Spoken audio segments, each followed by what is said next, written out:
Hello friends, welcome back to your YouTube channel. మనమైతే present old Andalamma temple దగ్గర ఉన్నాము. Already లోపలికి ఎంటర్ అయ్యాము. టికెట్ ప్రైస్ అయితే ఏం లేదు, బట్ ఇక్కడ మాత్రం సూపర్ గా ఉంది ఓల్డ్ ఆండాలమ్మ టెంపుల్. సో దీని గురించి అయితే కొంచెం స్టోరీ ఉంది. ఏంటంటే 300 సంవత్సరాల క్రితం ఎర్రబాటి నరసింహారావు అనే అతను ఇక్కడ దీన్ని నిర్మించారంట. అంటే కాకపోతే లోపలికి వెళ్తే కనుక మనకు విగ్రహం అయితే కనిపించదు. పేరు మనం కూడా లోపలికి వెళ్ళి చూస్తే కూడా ఏం కనిపించదు. సో ఎందుకంటే రెండు రకాల స్టోరీస్ ఉన్నాయి. ఫస్ట్ స్టోరీ ఏంటంటే ఇక్కడ అతను నరసింహారావు ఈ టెంపుల్ నిర్మించే టైంలోనే చనిపోయాడంట. సో దానివల్ల ఏంటంటే విగ్రహాన్ని లోపల ప్రతిష్ఠించలేదంట, ఆండాలమ్మ విగ్రహాన్ని. రెండో స్టోరీ ఏంటంటే దొంగలు వచ్చి విగ్రహాన్ని ఎత్తుకపోయారనే ఒక స్టోరీ కూడా ఉంది. సో రెండు రకాలుగా అయితే ఉన్నాయి. బట్ ఏదైతే ఏంది, లొకేషన్ మాత్రం చాలా అద్భుతంగా ఉంటుంది. ఇదేంటంటే పెద్దపల్లి దగ్గర ఉన్నటువంటి ముత్తారం ధర్మారం దగ్గర ఉంటుంది. గౌరెడ్డిపల్లి అనే ఏరియా, అంటే ఒక విలేజ్ వస్తుంది, అది దాటిన తర్వాత వస్తుంది. సో టెంపుల్ అయితే చాలా సూపర్గా ఉంది. మెయింటెనెన్స్ కూడా చాలా బాగా చేశారు. మనకి ఏంటంటే మెయిన్గా సన్ రైజ్ పాయింట్ అయితే చాలా బాగా అనిపిస్తుంది. వెనక సైడ్ మొత్తం గుట్టలు ఉంటాయి, మీరు చూడొచ్చు. సో ఇక్కడ కేర్ టేకర్గా పనిచేస్తాడు. ఇక్కడ హిస్టరీ గురించి అయితే కొంచెం విషయాలు అడుగుదాం. అయితే ఇక్కడ ఏంటంటే దీనికి టెంపుల్ ఎవరు కట్టిరే ఫస్ట్ మనకు?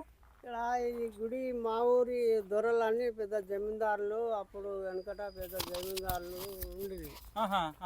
అయితే అది అప్పుడు ఇక్కడ అండాలమ్మ కానీ ఇక్కడ గుడి కట్టించారు.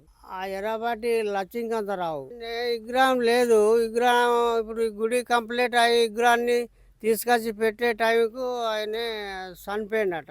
ఆ చనిపోయేసరికి ఇక దాన్ని ఎవరు సహకరించలేదు. మళ్ళీ ఎవరు తోటి కాలే, ఎవరు దేవుని తేలే ప్రతిష్ట చేయలే. ఓకే, ఇప్పుడు ప్రజెంట్ ఏదో విగ్రహం, మన హనుమాన్ విగ్రహం ఏదో ఉందంట, మరి అదే ఎలా? అందులో ఫస్ట్ తెచ్చిన విగ్రహాలు ఉండే అందులో. అదే ఓ విగ్రహాన్ని అట్లా నిలబెట్టి ఒక సినిమా షూటింగ్ వాళ్ళు వస్తే దాన్ని తీసుకొని నిలబెట్టుకొని సినిమా షూటింగ్ తీసుకున్నారు. సో టెంపుల్ అయితే మనకు చాలా సూపర్గా ఉంది. ఇక్కడ ఏంటంటే చాలా బర్త్డే పార్టీస్, తర్వాత ఫోటో షూట్స్ ఇవన్నీ కూడా ఇక్కడ చేస్తారంట. చుట్టుపక్కల మాత్రం మన గార్డెన్ అయితే చాలా బాగా మెయింటైన్ చేశారు.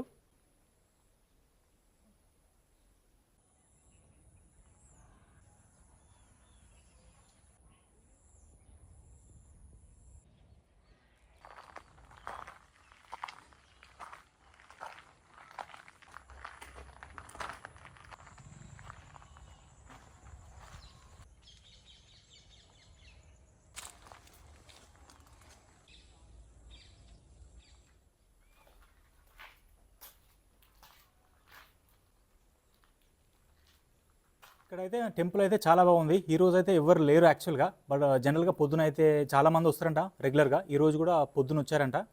ఇప్పుడైతే ఎవరు లేరు, అంటే సన్సెట్ టైము. సో సన్సెట్ టైంలో ఏంటంటే మనకు బాగా అనిపిస్తుంది, అంటే ఆ సన్లైట్ పడి. ఇక్కడ ఏంటంటే మనకు ఏషియా మొత్తం మీద టెంపుల్స్లో అంట ఇది రెండవ టెంపుల్ అంట. పశ్చిమ సైడు ఉంటుంది దీని ఎంట్రెన్స్. జనరల్గా మనం చూస్తుంటే కనుక ఏ టెంపుల్ అయినా తూర్పు సైడ్ ఉంటుంది ఎంట్రెన్స్, దీనికి మాత్రం పశ్చిమ సైడ్ ఉంది.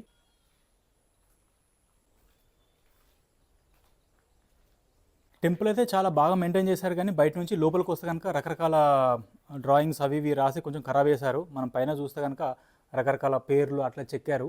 పైనుంచి కూడా కొంచెం వాటర్ ఇట్లా పడదేమో, వర్షాకాలం హోల్స్ లాగా అయితే కనిపిస్తున్నవి. ఇంకొంచెం గవర్నమెంట్ కనుక మనకు బాగా మెయింటైన్ చేస్తే కనుక చాలా మంచి ప్లేస్గా ఉంటుంది. చూడడానికి చాలా చిన్నగా ఉంది, కానీ చాలా బ్యూటిఫుల్గా ఉంది యాక్చువల్గా. మన ఫోటో షూట్స్, పెళ్ళిళ్ళకి సంబంధించి కానీ బర్త్డే వాటికి కానీ ఫోటోగ్రఫీ కానీ చాలా సూపర్గా ఉంటుంది.